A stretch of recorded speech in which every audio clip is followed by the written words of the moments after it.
برقرار رہے. صلوات پڑھے محمد و آل محمد.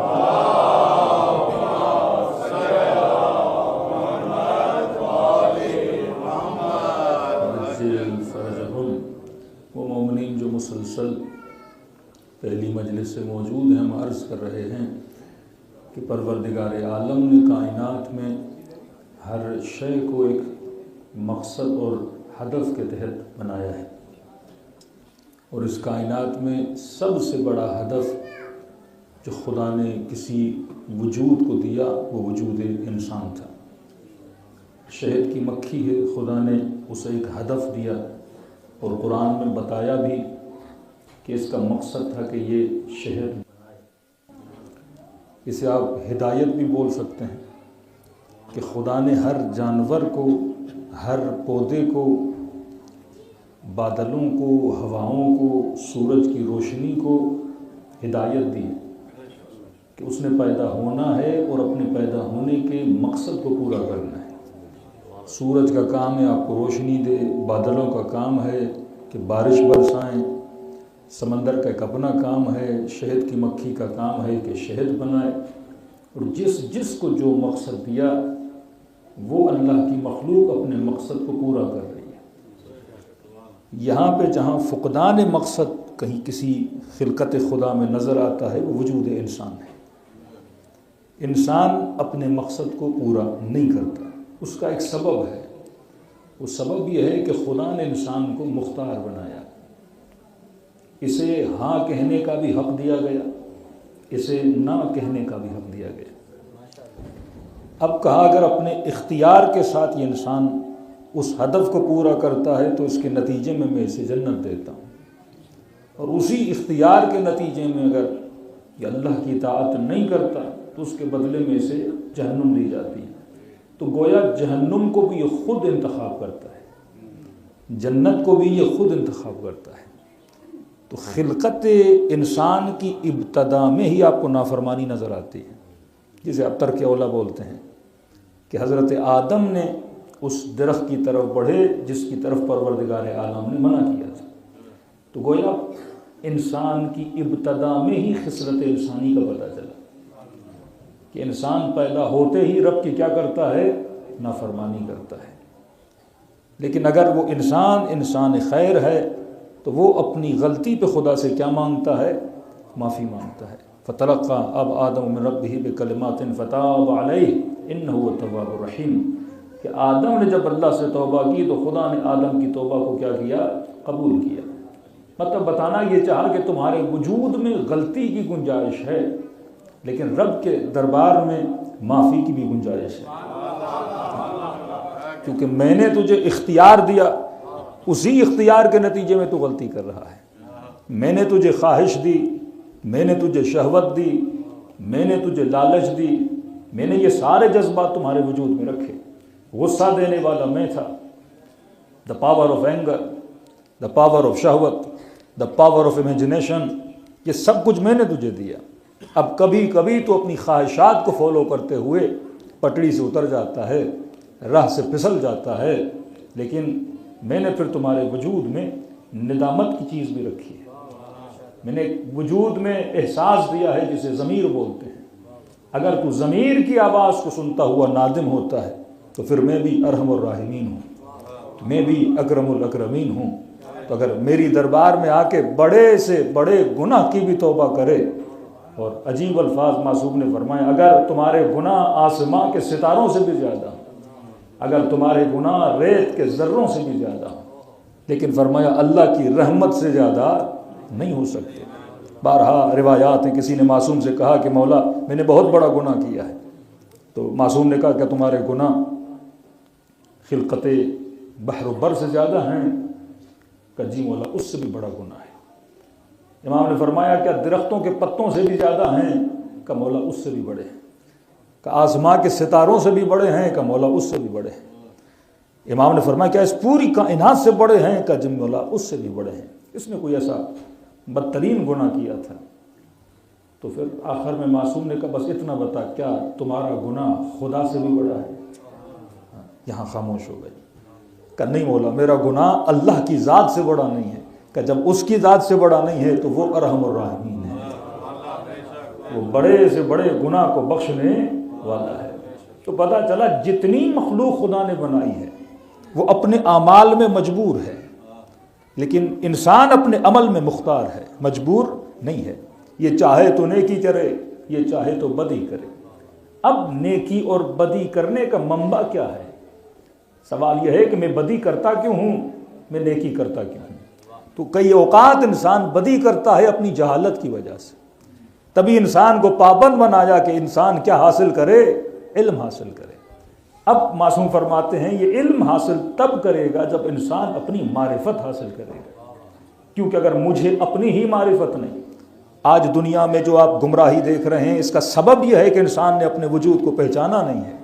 کہ میں نے کہا کہ آپ کسی انگریز سے پوچھیں کہ the definition of human کیا ہے، انسان کسے کہتے ہیں، تو وہ ڈیفائن اس طرح کرتا ہے کہ انسان جسٹ اے باڈی ہے، انسان صرف بدن ہے۔ اور جب میں نے اپنی تعریف وجودی ہے کہ میں صرف بدن ہوں تو میں صبح سے شام تک کس کے لیے محنت کروں گا؟ بدن کے لیے محنت کروں گا۔ صبح سے شام تک کس کے لیے زحمت کروں گا؟ بدن کے لیے زحمت کروں گا۔ تبھی امیر المومنین فرماتے ہیں العلم علمان، علم دو طرح کے ہیں، علم الادیان و علم الابدان۔ فرما کائنات میں دو علوم کے علاوہ کوئی علم نہیں ہے۔ کہ مولا کون سے علم ہے؟ کہا یا علم ریلیٹڈ ہے باڈی سے، یا علم ریلیٹڈ ہے دین سے۔ اب آپ ڈاکٹر بنتے ہیں، یہ علم کس سے ریلیٹڈ ہے؟ باڈی سے۔ آپ انجینئرنگ پڑھتے ہیں، آپ نے کیا بنانا ہے؟ گھر بنانے ہیں، گھر میں کون رہے گا؟ بدن رہے گا۔ آپ گاڑی بناتے ہو، کون چلائے گا؟ بدن چلائے گا۔ آپ کپڑے کی انڈسٹری لگاتے ہو، یہ کون پہنے گا؟ بدن پہنے گا۔ آپ مسجد بناتے ہو، کس کے لیے بناتے ہو؟ بدن آئے گا۔ آپ قالین پہ بیٹھتے ہو، کون بیٹھے گا؟ بدن بیٹھے گا۔ جو جتنے بھی علوم کو آپ دیکھتے جاؤ گے وہ کس سے ریلیٹڈ ہوتے ہیں؟ ان دا اینڈ باڈی سے ریلیٹڈ ہوتے ہیں۔ تو فرمایا العلم علمان، یا علم ریلیٹڈ ہے باڈی سے یا علم ریلیٹڈ ہے دین سے۔ اب دین کا علم ہے روح کے لیے، باڈی کا علم ہے بدن کے لیے۔ اور آج دنیا جتنا علوم حاصل کر رہی ہے وہ کس کا علم حاصل کر رہی ہے؟ بدن کا علم حاصل کر رہی ہے۔ لیکن روح کے علم سے دنیا کیا ہے؟ غافل ہے۔ بدن لمیٹڈ ہے، روح انلمیٹڈ ہے۔ بدن محدود ہے، روح لامحدود ہے۔ تو میں نے زیادہ زحمت کس کے لیے کرنی چاہیے؟ روح کے لیے کرنی چاہیے۔ لیکن میری زیادہ توجہ کس کے لیے ہے؟ بدن پر توجہ ہے۔ ہم یہ تو سوچتے ہیں کہ میرے بچے کے لیے اسکول اچھا ہونا چاہیے، رہائش اچھی ہونی چاہیے، گھر اچھا ہونا چاہیے، لیکن میں نے کتنا سوچا کہ مرنے کے بعد میرے بچوں کو جنت میں جانے کی بھی ضرورت ہے، وہاں کے لیے بھی میں اس کا کوئی بندوبست کروں۔ کہ فرمایا الذی جمع مالہ وعددہ، اللہ کہتا ہے میں ایسے لوگوں کو جہنم کی ایندھن بنا دوں گا جو دنیا میں مال کما تو رہے ہیں لیکن فکر یہ رہی کہ مال سے مال بناؤں، پھر مال سے مال بناؤں، پھر مال سے مال بناؤں۔ جو تعدد اموال میں لگ گیا، ایک گھر لیا کا پھر دوسرا گھر لوں، پھر کا تیسرا گھر لوں کا پھر چوتھا گھر لوں، پوری زندگی اس میں لگ گئی کہ میں نے گھر ہی گھر بنانے ہیں۔ فرمایا ایسے لوگوں کو میں جہنم کی ایندھن بنا دوں گا، کیونکہ یہ دنیا بنا رہا تھا برائے دنیا، یہ دنیا نہیں بنا رہا تھا برائے آخرت۔ ایک ہدف تو ہونا چاہیے۔ اور فرمایا کہ من ثقلت موازینہ فہو فی عیشۃ راضیہ، عیش کرے گا وہ بندہ جس کا آخرت میں وزن بھاری ہوگا، بدن کا وزن نہیں، عمل کا وزن بھاری ہوگا۔ اور یہ قرآن کی بڑی عجیب اصطلاح ہے، فی عیشۃ راضیہ، کہا وہ عیش کرے گا جس عیش میں یہ راضی رہے گا۔ دنیا میں جو عیاشی بندہ کرتا ہے آخر میں شاید راضی بھی نہ ہو، لیکن وہاں کی عیاشی میں کیا ہے؟ رضایت پائی جاتی ہے۔ لیکن فرمایا من خفت موازینہ فامہ ہاویہ، پھر وائے ہے اس انسان پر جس کا اعمال کا وزن وہاں پر کیا ہے؟ کم ہو۔ حدیث رسول ہے، فرماتے ہر وہ بندہ جو مرتا ہے اس کے سامنے خدا کچھ چیزوں کو مجسم کر دیتا ہے۔ فرمایا گویا کوئی 3-4 بدن اس کے سامنے کھڑے ہو جاتے ہیں۔ اب کیونکہ مر گیا، دنیا سے ہاتھ کٹ گیا، تو مجبور بھی ہے، لاچار بھی ہے، ضرورت مند بھی ہے، تو دیکھتا ہے کہ 4 بدن کھڑے ہیں۔ پہلا بدن ہٹا کٹا، تو خوشی خوشی سے پوچھتا ہے کہ جناب آپ کھڑے ہو، پہلے تعارف کرواؤ، ہو کون؟ پھر یہ بتاؤ کہ آپ میری مدد کتنی کرو گے، کہاں تک کرو گے، میں بڑا مجبور ہوں۔ تو یہ بدن کہے گا کہ میں آپ کا کمایا ہوا مال ہوں جس پہ آپ نے دن رات لگا دیا، اور ماشاءاللہ دیکھو ہٹا کٹا بھی ہوں موٹا بھی ہوں، تو پوچھے گا اے مال کہاں تک میری مدد کرو گے؟ تو یہ کہے گا کہ مالک میں آپ کے لیے کفن لے لوں گا، ایمبولنس کا بندوبست کر لوں گا، قبرستان کی قبر کا بندوبست کر لوں گا، مرنے کے بعد جو لوگ آپ کے جنازے پہ آئے تھے ان کے کھانے کا بندوبست ہو جائے گا۔ کہ بھائی قبر کے بعد کہ وہاں میری رسائی نہیں ہے، بس یہاں تک۔ کہتے ہیں مایوس ہو جائے گا، اتنا موٹا ایسے کیا تو یہ میرے کس کام کا؟ یہ چھوٹا سا کفن اور قبر اور 4 لوگوں کو کھانا کھلا دے گا۔ دوسرے بدن کو دیکھے گا، وہ بھی اس کی طرح موٹا ہوگا۔ پوچھے گا بتاؤ تم کون ہو؟ تو کہیں گے بابا ہم تمہاری اولاد ہیں، جس کے لیے آپ نے اتنا پسینہ بہایا، جس کے لیے آپ نے اتنی محنت کی، پڑھایا لکھایا پہنایا، بہترین گھر دیا، سواریاں دیں، صبح سے شام تک اولاد پہ لگا لیا۔ پوچھے گا میرے بچوں کہاں تک میرے ساتھ چلو گے؟ تو کہیں گے بابا بس آپ کے جنازے کو کاندھا دیں گے، قبر میں اتاریں گے، ایک تلقین پڑھا دیں گے، بس اتنا کر سکتے ہیں۔ کہ آگے جو اتنا میرا لمبا سفر ہے جو میں دیکھ رہا ہوں کہ وہاں تک ہماری رسائی نہیں ہے۔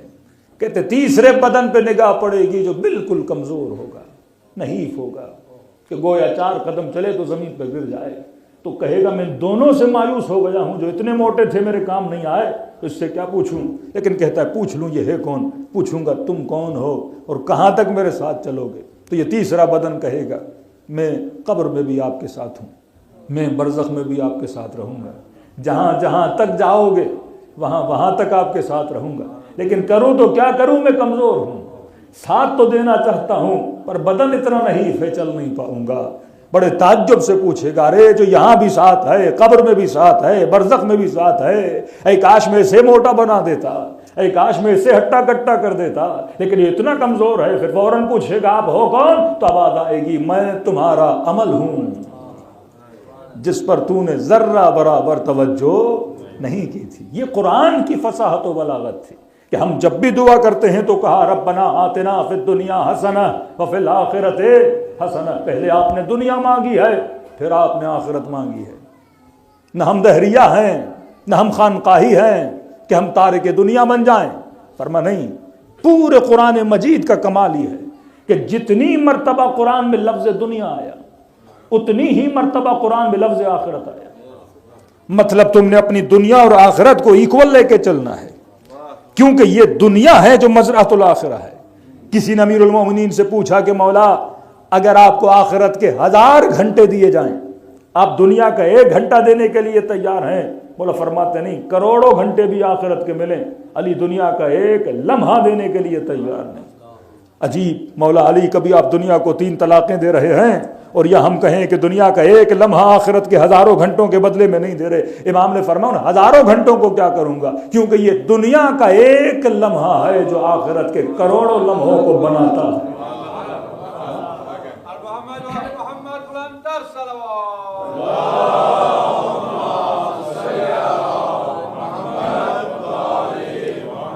پانی ذرا نارمل ہوگا، ٹھنڈا بہت ہے، پہلے سے گلا خراب ہے۔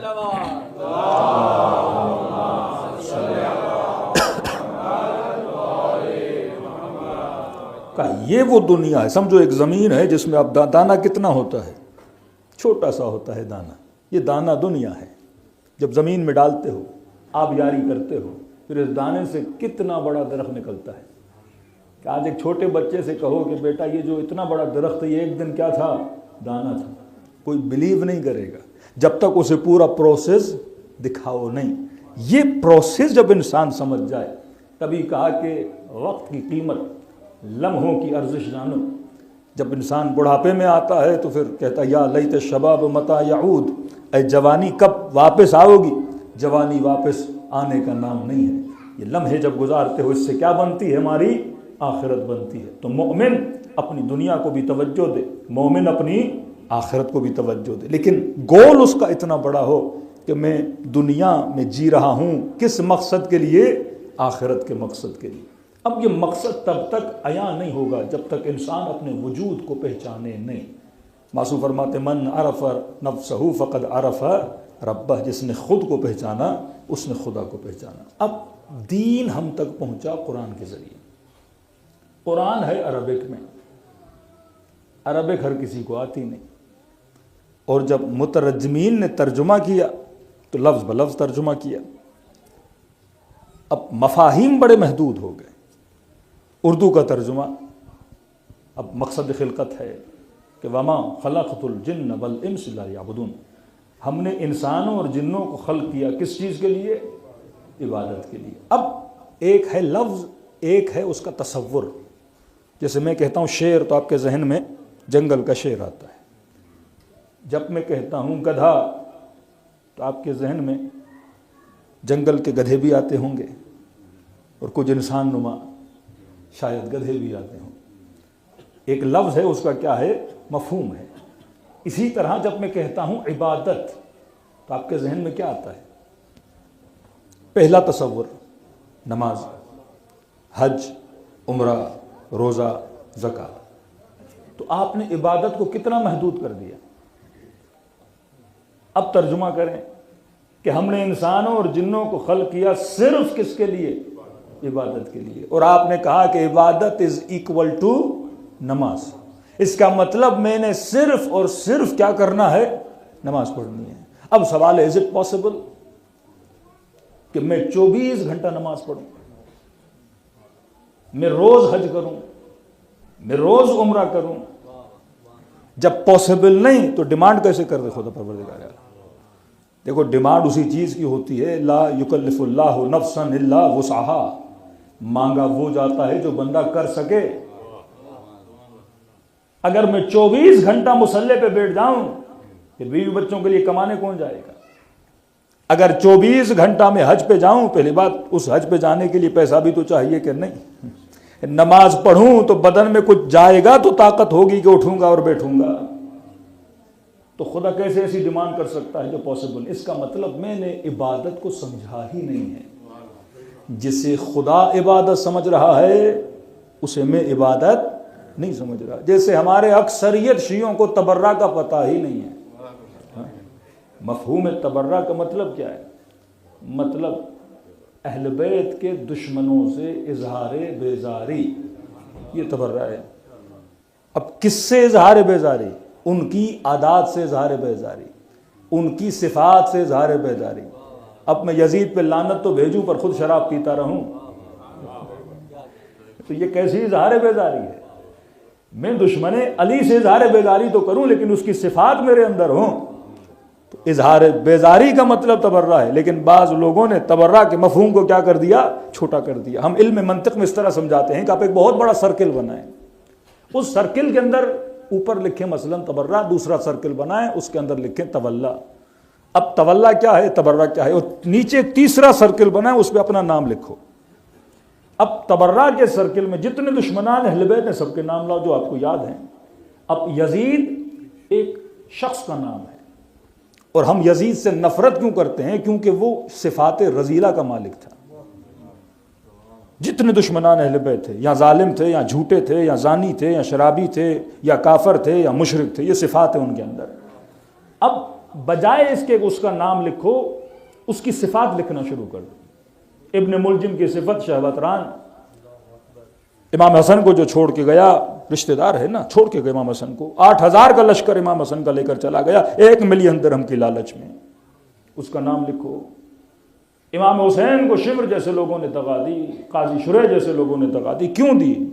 ان کی صفات آ کے لکھو. بڑے بڑے پڑھے لکھے لوگ تھے لیکن کہاں پہ مار کھا رہے تھے؟ ایک صفت کی وجہ سے. وہ تبرع کے سرکل میں ساری صفات کو جمع کرو. اب لاؤ تولا کا سرکل. تولا کا مطلب جن سے میں نے محبت کرنی ہے. اب سوال ہے میں نے امیر المومنین سے محبت کیوں کروں؟ کیونکہ علی نمازی ہیں، کیونکہ علی امام المتقین ہیں، کیونکہ علی بہادر ہیں، میدان میں ڈٹ کے لڑنے والے ہیں، مرد بھی ہیں، کرار بھی ہیں، غیر فرار بھی ہیں. ساری صفات امیر المومنین اس میں جمع کرو. حسین ابن علی صبر کا نماد ہیں. چوتھے امام زین العابدین ہیں، سید الساجدین ہیں، زیادہ سے زیادہ سجدے کرنے والے، عابدوں کی زینت. پانچویں امام باقر العلوم صاحب علوم، چھٹے امام سچے، ساتویں امام کاظمین الغیظ اپنے غصے کو پینے والے، آٹھویں امام سب سے جلد راضی ہونے والے، نویں امام جود و بخشش کا مظہر ہیں. جتنی صفات ہیں اس سرکل میں لا کے کیا کرو؟ جمع کرو. اب اس میں امام بھی ہیں، اصحاب امام بھی ہیں، سب کی صفات لاؤ اور نیچے لکھو اپنا سرکل. اب دیکھو تبرع والی صفات تیرے اندر کتنی ہیں؟ تولا والی صفات تیرے اندر کتنی ہیں؟ پتہ چل جائے گا کہ مجھ میں تبرع کتنا ہے اور تولا کتنا ہے۔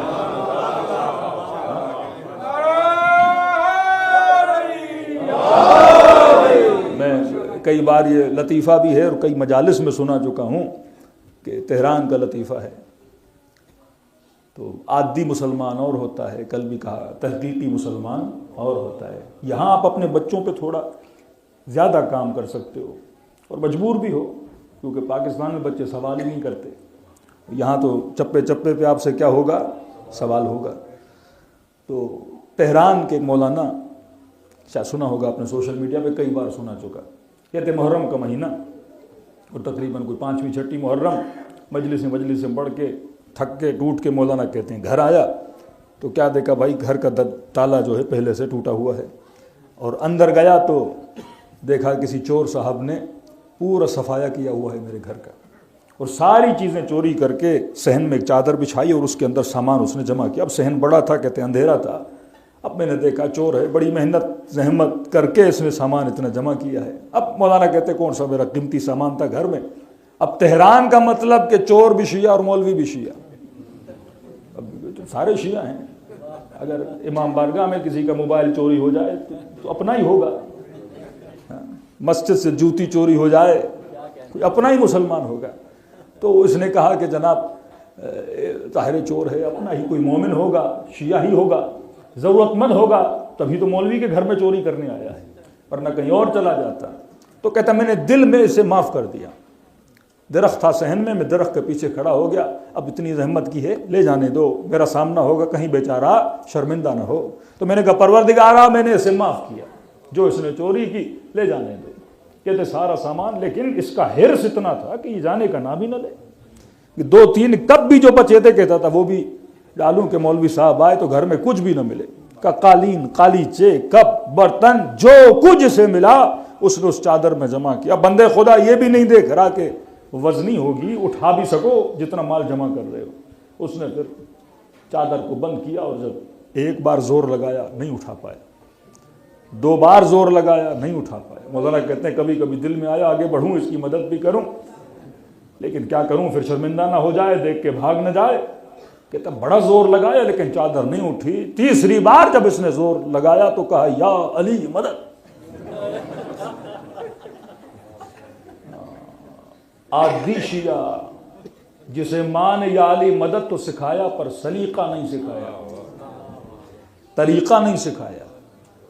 ہم تفتان سے جب بائی روڈ جاتے تھے ایران، تو جتنے ہمارے یہ برادران اہل سنت بس ڈرائیور ہوتے تھے تو گاڑی بھی چلاتے تھے، نسوار بھی لگاتے تھے، اور کبھی چرس بھی پیتے تھے، اور گانے کی کیسٹیں بھی چل رہی ہیں، اور فوراً بریک لگاتے تھے، بھئی کیا ہوا اچانک کا وقت نماز، فوراً اٹھے اور وضو کیا، نسوار پھینکی اور اللہ اکبر، پھر نماز ختم ہوئی، بس میں پھر وہی گانے کی کیسٹ، پھر وہی چرس کا سگریٹ، پھر بس چلنے لگی۔ نماز تو مولوی نے سکھائی، پر یہ نہیں سکھایا کہ نماز پڑھنے والے کے اندر صفت کیا ہونی چاہیے۔ یہ کوے کی نماز نہیں ہونی چاہیے کہ ماتھا جھکا تو رہا ہے پر ماتھے جھکانے کے مقصد کا پتہ نہیں ہے، وسلموا تسلیمہ کی منزل کا پتہ نہیں ہے۔ کہ جیسے کہا یا علی مدد، تو مولانا کہتے ہیں اب ضبط ٹوٹ گیا میرا۔ ایک تو چوری، پھر امیر المومنین کا نام لے کے چوری، کہتا ہے فوراً درخت کے پیچھے سے نکلا، او چور صاحب، وہ پریشان ہو گیا، کہا میں نے حسین حسین کر کے جمع کیا، تو ایک یا علی کر کے سارا لے جا رہا ہے۔ کہتا ہے چور پریشان ہو گیا، میں نے کہا سارا سامان تیرا ہوا، ایک چائے کا کپ میرے ساتھ پی لے، پھر سامان لے جا، پولیس کو بھی نہیں بلاؤں گا۔ کہ ڈرا ہوا، ہاپا ہوا، کانپتا ہوا کمرے میں آیا، کہ ایک تھوڑا قالین دے دو، کوئی سماور بھی دے دو میرا کہ ہم تھوڑی چائے بنا دیں۔ کہ چائے بنائی، چور کو بٹھایا، میں نے کہا دیکھو چوری کرو لیکن علی کا نام لے کے نہ کرو۔ کہ تو یا علی مدد کہہ رہا ہے، امیر المومنین کا ماننے والا ہے، تجھے یہ علم نہیں کہ علی کا نام نجاستوں میں نہیں لیا جاتا، علی کا نام طہارتوں میں لیا جاتا ہے۔ تو جن کو تمیز نہیں، حسین کے گلے پہ چھری چلا رہے تھے اور نعرہ تکبیر لگا رہے تھے۔ کیونکہ جن کو رب کی معرفت نہیں ہے، یہ وہ انسان ہے جس نے اپنی معرفت حاصل نہیں کی ہے۔ یہاں بڑے سے بڑا پروفیسر ہوگا لیکن اسے نہیں پتا، نیشنل جغرافیہ جیسے انہوں نے چینلز کھول لیے، جانوروں پہ ریسرچ کر رہے ہیں، حیوانوں پہ ریسرچ کر رہے ہیں، تتلیوں پہ ریسرچ کر رہے ہیں، لیکن اپنے وجود کو ابھی تک پہچانا نہیں ہے۔ کمن عرف نفسہ فقط عرف ربہ، جس نے خود کو پہچانا اس نے خدا کو پہچانا۔ اب ڈیفینیشن آف ہیومن کیا ہے؟ انسان کی ایک ڈیفینیشن ہے جو حوزہ علمیہ میں کی جاتی ہے، جو کتابوں میں موجود ہے، وہ یہ ہے کہ الانسان حیوان ناطق۔ انسان ایک ایسا اینیمل ہے، ایک ایسا حیوان ہے جو صاحب نطق ہے، جو بولتا ہے۔ اچھا، ظاہری طور پر یہ صفت بڑی ظاہر ہے، بلی نہیں بولتی، کتا نہیں بولتا، کبوتر نہیں بولتا، بولتا کون ہے؟ انسان بولتا ہے۔ لیکن جو جدید علماء ہیں انہوں نے اس تعریف کو ریجیکٹ کیا کہ نہیں، بولنا کمال بشر نہیں ہے، کہ ہم بولیں کہ انسان ایک ایسا حیوان ہے جو بولتا ہے، تو بھائی جو گونگے ہیں کیا وہ انسان نہیں؟ بیچارہ پیدائشی گونگا ہے، کیا وہ معرفت حاصل نہیں کر سکتا؟ کیا وہ انسان نہیں ہے؟ کیا اسے یہ مقام انسانیت سے کھو گیا کہ بھائی آپ گونگے ہو تو لہٰذا آپ اس تعریف انسان سے کیا ہو؟ باہر ہو گئے۔ اور کہ اگر بولنا کمال بشر ہوتا تو طوطا بھی تو بولتا ہے، کئی طوطے 2000 ورڈز، کئی طوطے 500 ورڈز بولتے ہیں، مختلف طوطے ہیں۔ تو انہوں نے ایک اور تعریف کی جو واقعاً پرفیکٹ تعریف ہے کہ ڈیفینیشن آف ہیومن کیا ہے۔ فرما انسان، یہ اپنے بچوں کو یاد کرائیے، یہیں سے سلسلہ معرفت شروع ہو جاتا ہے کہ مجھ میں اور شیر میں، مجھ میں اور بلی میں، مجھ میں اور گدھے میں، مجھ میں اور ایک کبوتر میں، مجھ میں اور ایک تتلی میں، مجھ میں اور ایک چڑیا میں کیا فرق ہے؟ جسم کے اعتبار سے کل بھی عرض کر چکا کہ جانور کا جسم مجھ سے کیا ہے؟ زیادہ مضبوط ہے۔ بطور کمال جانور کا جسم مجھ سے زیادہ باکمال ہے۔ خلق الانسان ضعیفا، دعائے کمیل پڑھو، یا رب ارحم ضعف بدنی و رقت جلدی و دقت عظمی، اے خدا میرے ضعیف بدن کیا فرما؟ رحم فرما۔ جسم تو کمال نہیں ہے۔ اب ڈیفینیشن آف ہیومن، فرما انسان ایک ایسا موجود ہے جسے خدا نے لامحدود سیکھنے کی صلاحیت عطا کی۔ یہ صلاحیت حیوان کے پاس نہیں ہے۔ حیوان لمیٹڈ سیکھ سکتا ہے، ان لمیٹڈ نہیں سیکھ سکتا۔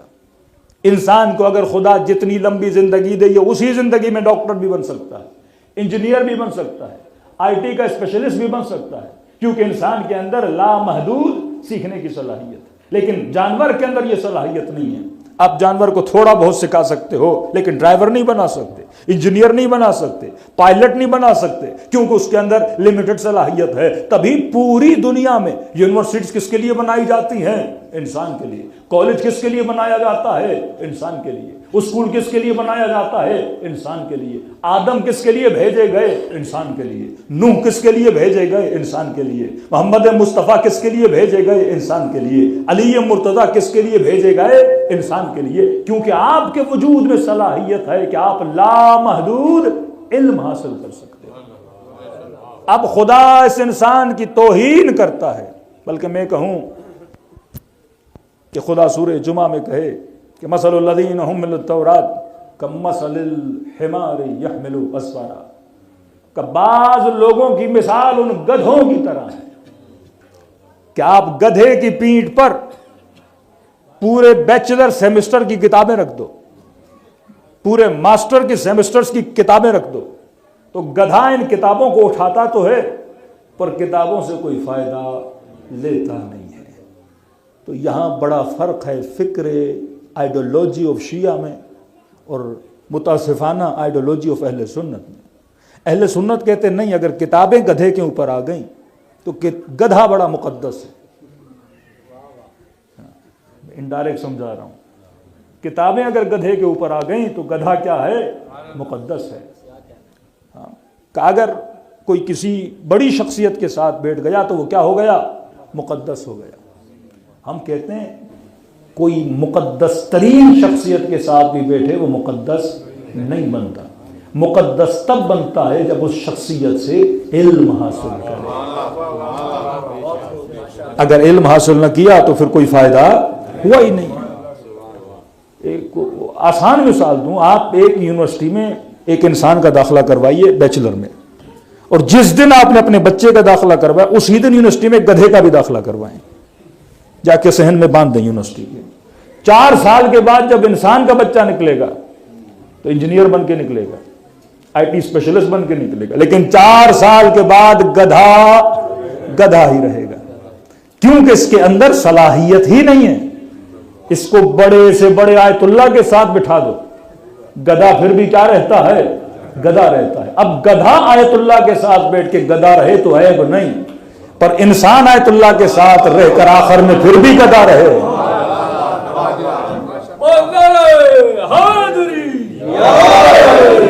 کچھ لوگ ایسے تھے جو نبیوں کے ساتھ رہے پر علم حاصل نہ کیا، اور کچھ لوگ ایسے تھے جو نبی کے ساتھ رہے سلمان بن کے باہر نکلے، بے زر تھے ابو ذر بن کے باہر نکلے، کچھ حبیب بن کے حسین ابن علی کی صحبت میں۔ تو زہیر نے ثابت کیا کہ میں انسان ہوں، غور نے ثابت کیا کہ میں انسان ہوں، اور شمر نے ثابت کیا کہ میں گدھے اور جانور سے بدتر ہوں، کیونکہ صلاحیت ہدایت تھی پر صلاحیت نہیں پائی۔ یہاں وہ آئیڈیالوجی نکلتی ہے کہ مثلا بھائی کسی نے عجیب ہے یہ آئیڈیالوجی، عجیب ہے، اور پوری امت مسلم اس آئیڈیالوجی پہ چل رہی ہے۔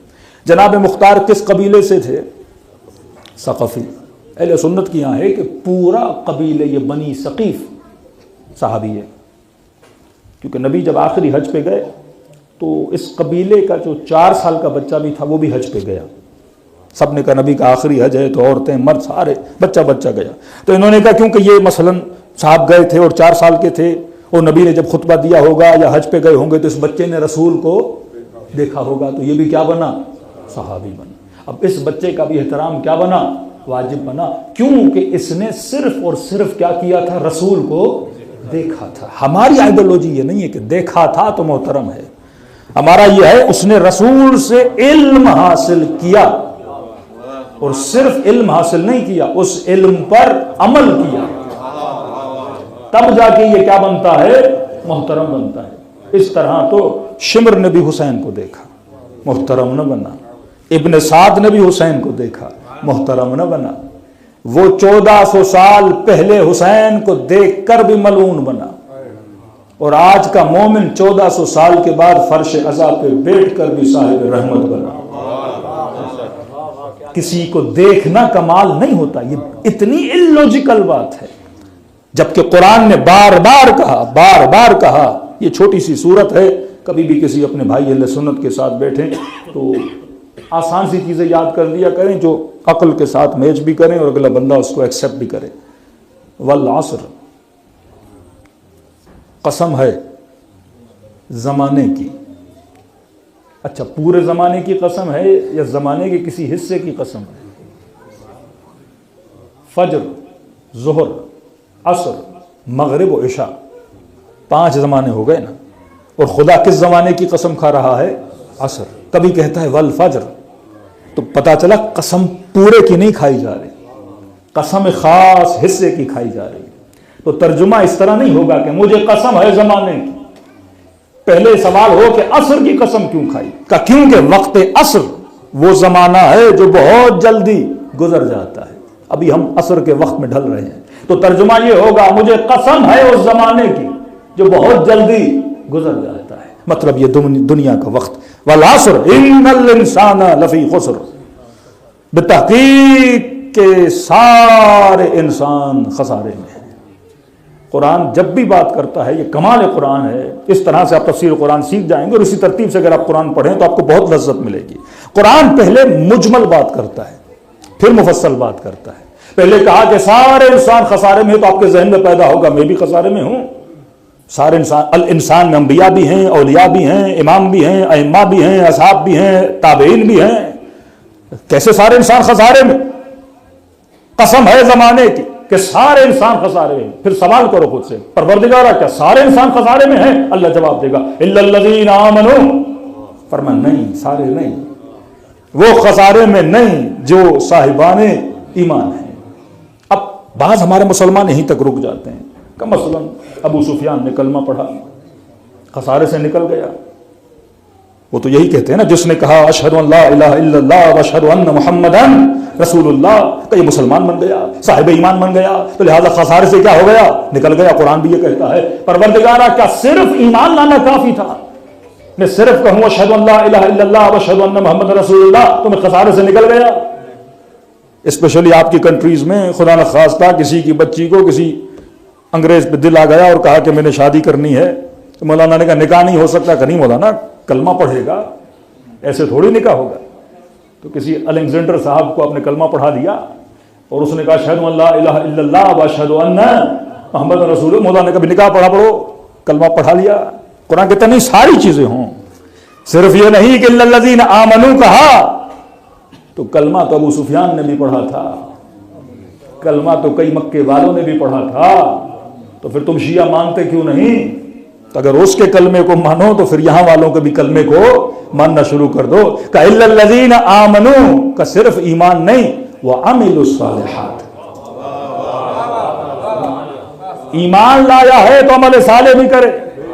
یہ نہیں کہ لڑکا شادی کرنا چاہتا ہے اب نکاح کے لیے صرف کلمہ پڑھا دے، لڑکی شادی کرنا چاہتی ہے صرف نکاح کے لیے کلمہ پڑھا دے۔ ہماری بڑی بڑی بزنس کمیونٹیز، بیٹوں نے ہندو لڑکیوں سے شادیاں کر لی، لڑکیوں نے ہندو لڑکوں سے شادیاں کر لی، صرف مولوی صاحب کو کہا کلمہ پڑھ لیا ہے، کہ صرف کلمہ نہیں، الا الذین آمنوا وعملوا الصالحات، کلمہ پڑھا ہے تو ساتھ میں عمل صالح بھی انجام دے۔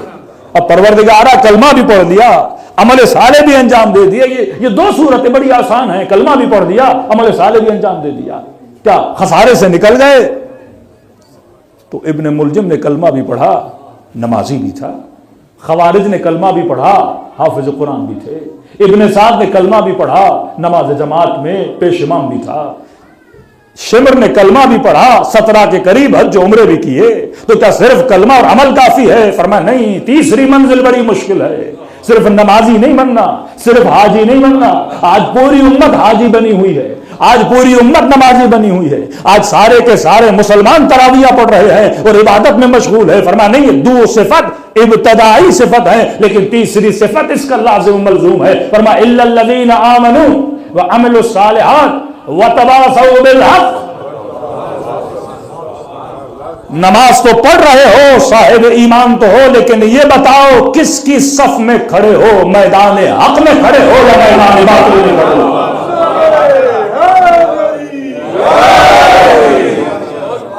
کتنا بھی تیرا مقام بڑا ہو جائے، تو زبیر ہے، علی کی پھپھی کا بیٹا ہے، کزن ہے امیر المومنین کا، جس کو رسول نے لقب دیا اس کی تلوار سیف الاسلام ہے، جس تلوار نے اسلام کی خدمت میں اتنی جنگیں کی، آج زبیر جنگ جمل میں علی کے مقابلے میں کھڑا ہے۔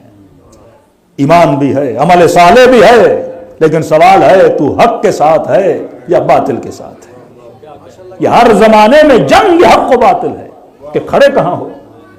فیصلہ تو کرنا ہے کہ نبی کی بیٹی حق کے ساتھ تھی یا باغ فتح چھیننے والے حق کے ساتھ تھے۔ امت نے اتنا آسان کر دیا کہ یہ بھی حق ہے وہ بھی حق ہے، یہ کوئی پلورلزم ہے کہ یہ بھی حق ہے اور وہ بھی حق ہے؟ حق ایک ہی طرف ہوتا ہے۔ فرمایا علی مع الحق والحق مع علی، علی حق کے ساتھ ہے، حق علی کے ساتھ ہے۔ اگلا جملہ بڑا عجیب ہے، یہ نہ دیکھنا کہ حق کہاں جا رہا ہے، یہ دیکھنا کہ علی کہاں جا رہے ہیں۔ منبر سے بہت کم اس کی تشریح دی جاتی ہے، میں نے کئی بار دی ہے کہ آپ کے ذہن میں سوال تو آنا چاہیے، اگر نہیں آ رہا تو اس کا مطلب آپ حدیثوں میں سوچتے نہیں، سوال آنا چاہیے نا۔ پہلے کہا کہ علی حق کے ساتھ ہے، حق علی کے ساتھ ہے، پھر کہا یہ نہ دیکھو حق کہاں جا رہا ہے، تو کیا حق علی سے جدا ہو سکتا ہے؟ پھر کیوں کہا؟ جب کہا کہ معیت ہے نا، دونوں ساتھ ہیں، پھر یہ خدشہ کیوں ظاہر کیا کہ یہ نہ دیکھنا حق کہاں جا رہا ہے، یہ دیکھنا علی کہاں جا رہے ہیں؟ مطلب کبھی ایسا زمانہ آئے گا کہ حق ادھر جائے گا، علی ادھر جائے گا۔ اب سوال ہے یہ جو حق نما حق ہے جب ادھر جائے گا تو اس کی شناخت تو مجھے ہونی چاہیے نا۔ اس زمانے کے مسلمان کس کو حق سمجھتے تھے یہ سمجھنا بہت ضروری ہے۔ دیکھو ایک ہے امتی، ایک ہے خواص، رسول اور اصحاب رسول یہ خواص ہیں، ایک ہے امت دا نیشن۔ امت کس کا احترام کر رہی ہے؟ رسول کا اور اصحاب رسول کا. ظاہر دیکھ رہے ہیں جنگوں میں ساتھ ہیں، بیٹیاں دی ہیں، رشتہ داریاں ہیں، رسول کے ساتھ ہیں، دائیں بائیں گھوم رہے ہیں، پھر رہے ہیں، رسول بھی ان کے ساتھ ہیں، جگہ جگہ رسول کے ساتھ ہیں. کسی کو کسی لشکر کا سردار بناتے ہیں، کسی کو پیغام دیتے ہیں جا کے ان قوموں سے جا کے باتیں کرو. اب امت کے ذہن میں رسول بھی حق ہیں اور رسول کے جتنے لوگ ساتھ ہیں، مددگار ہیں، وہ بھی کیا ہیں؟ حق ہیں. نبی کے گھر میں ازواج ہیں، حق ہیں. نبی کے صحاب ہیں، حق ہیں. اب رسول خدا دنیا سے چلے جاتے ہیں تو ایک لیڈر جب دنیا سے جاتا ہے تو اس کی باقیات کو کیا سمجھا جاتا ہے؟ حق. ازواج ہیں، اصحاب ہیں، رشتہ دار ہیں، جو فیصلوں میں، جو جنگوں میں، جو لیڈرشپ میں، جو رہبریت میں رسول خدا کے ساتھ تھے، پوری امت انہیں کیا سمجھ رہی ہے؟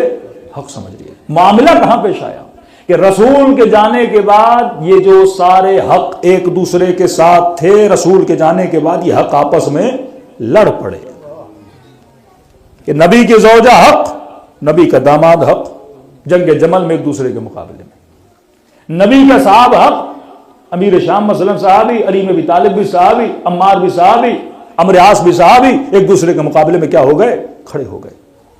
اب بیچارہ امت والا کنفیوز ہو گیا، وہ کیونکہ سب کو حق سمجھ رہا ہے. انہوں نے کہا بھائی یہ تو آپس میں لڑ پڑے. تو کچھ نے کہا بھائی ہمارا نہیں جائے، ہم گھر بیٹھ جاتے ہیں کیونکہ کنفیوز ہے، سمجھ نہیں آ رہا. کچھ نے کہا نہیں، ہمیں لگتے ہیں کہ علی رائٹ پر ہیں. کچھ نے کہا نہیں، نبی کی زوجہ رائٹ پر ہیں. کچھ نے کہا نہیں، امیر شام رائٹ پر ہے. کچھ نے کہا نہیں، علی بن ابی طالب رائٹ پر ہیں، حق پر ہیں. تو کچھ ادھر گئے، کچھ ادھر گئے. یا حدیث کیا کہتی ہے؟ جسے تو حق سمجھ رہا ہے یہ نہ دیکھنا تمہارا تصوراتی حق کہاں جا رہا ہے. یہ تمہاری نظر علی پر ہونی چاہیے. جہاں جہاں علی جاتا ہے حقیقت میں حق وہیں جاتا ہے. آج قرآن کی آیتیں پڑھنے والے بہت ملیں گے، آج سر پہ امامے رکھنے والے بہت ملیں گے، آج نام حسین بولنے والے بہت ملیں گے، لیکن کوئی ایک ہوگا جو نماد حق ہوگا. تم نے اس کو پہچاننا ہے. جہاں وہ کھڑا ہے سمجھو وہیں پر کیا کھڑا ہے؟ حق کھڑا ہے. اسے کہتے ہیں مؤمن صاحب بصیرت. جن کے اندر بصیرت تھی وہ کبھی گمراہ نہیں ہوئے. تو والعصر ان الانسان لفی خسر الا الذین آمنوا صاحب ایمان ہو، وعملوا الصالحات صاحب عمل ہو، وتواصوا بالحق حق کا ساتھ دے. لیکن چوتھی صفت بڑی عجیب ہے کہ راہ حق پہ کوئی چل ہی نہیں سکتا جب تک وتواصوا بالصبر نہ ہو. صبر کی منزل چاہیے حق کے دامن کو تھامنے کے لیے. صبر علی ہونا چاہیے، صبر زہرا ہونا چاہیے، صبر حسین ابن علی ہونا چاہیے کہ جوان بیٹے کے سینے میں تیر لگے حسین صبر کرے، علی اصغر کے گلے میں تیر لگے حسین صبر کرے. کہ مولا حسن فرماتے ہیں کہ جب بی بی کے اوپر دروازہ گرایا گیا اور امیر المؤمنین کے ہاتھوں میں رسیاں باندھی، کہتے ہیں جب یہ علی کو لے کر جا رہے تھے تو امیر المؤمنین کے دامن کو سیدہ زہرا نے تھاما اور کسی لعین غلاف شمشیر سے بی بی زہرا کے بازو پہ مارا. جب مارا تو فضا کہتی ہیں جب دیکھا نا سیدہ نے کہ علی کو لے کر جا رہے ہیں اور ہاتھوں میں رسیاں، کہتے ہیں اسی زخمی حالت میں سیدہ نے اپنے ہاتھوں کو اٹھایا. کہتے ہیں امیر المؤمنین نے جیسے بی بی کے ہاتھوں کو دیکھا فوراً آواز دی، نبی کی بیٹی بد دعا نہ کرنا، بد دعا نہ کرنا، کیونکہ آپ کے بابا کی وصیت ہے کہ علی صبر کرنا، آپ بھی صبر کریں، کیونکہ بد دعا کریں گی اس امت کا ایک فرد باقی نہیں رہے گا. وہی ابا عبداللہ الحسین جب علی اصغر کا خون ہاتھوں میں آیا، کہتے ہیں پھینکنا چاہا، آسمان نے کہا حسین بارش کا قطرہ نہیں بہے گا، زمین نے کہا حسین اناج کا دانہ نہیں ہوگے گا. وہ پورا خون حسین نے اپنے ریش مبارک پہ لگا دیا. میرے عزیز یہ راہ صبر کی راہ ہے، یہاں لاشیں اٹھانا پڑتی ہیں. آج حق شناس بنو کہ حق کہاں ہے، باطل کہاں ہے. دلوں کو کربلا کی طرف روانہ کرے اور سلام کرے ان ہستیوں جن کے صبر کی بدولت آج ہماری نسلوں کو ہدایت مل رہی ہے. السلام على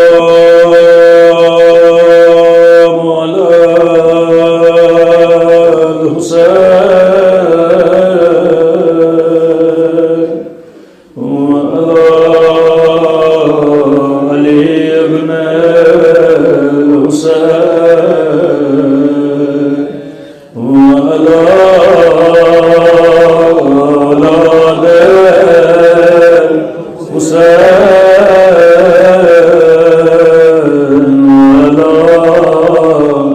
أصحاب الحسين سب کے سلام على الحسين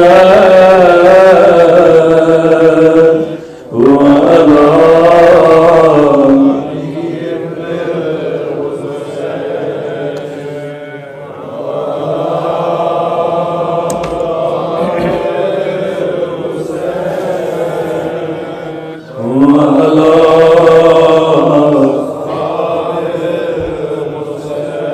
میرا سلام ہو اس درد بھرے منظر پہ جب زینب کی نظر حسین کی پامال لاش پہ پڑی نگاہوں کو آسمان کی طرف بلند کیا فریاد کر کے کہا میرے اللہ میرا حسین اس قابل تو تھا اس کے بدن پہ گھوڑے دوڑائے جائے نما زہرانے جگیاں بیس بیس کے پاس یہ نہیں ابن سعد کے پاس آیا کہنے لگا ابن سعد جب میں نے حسین کے بدن پہ گھوڑے دوڑائے میں نے اپنے کانوں سے پسلیاں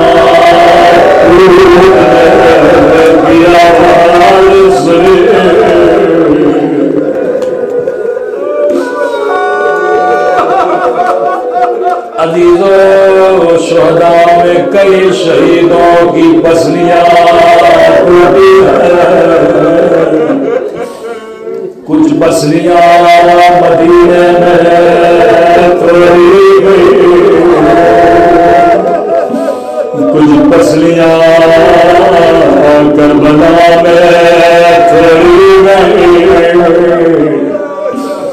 لیکن کربلا کا ایک شہید ہے جس کی شفاعت جناب زہرا سے مانگی جاتی ہے دو شہید ہیں جن کی پسلیاں کربلا میں توڑی گئی ایک آپ نے سنا امام حسین دوسرا شہید اور 14 برس دائیں طرف کے گھوڑے بائیں طرف چلے گئے حسن کا یتیم قاسم کسی نے پوچھا پسلیاں تو امام حسین کی بھی ٹوٹی لیکن قاسم کی شفاعت بھی زہرا سے کیوں ہے کہتے ہیں کہ شفاعت کا کیسی شفاعت کہاں مولا حسین کی پسلیاں ٹوٹی لیکن حسین شہید ہو چکے تھے اس کے بعد گھوڑے دوڑائے گئے لیکن قاسم ابھی زندہ تھا دائیں طرف گئے بائیں طرف چلے گئے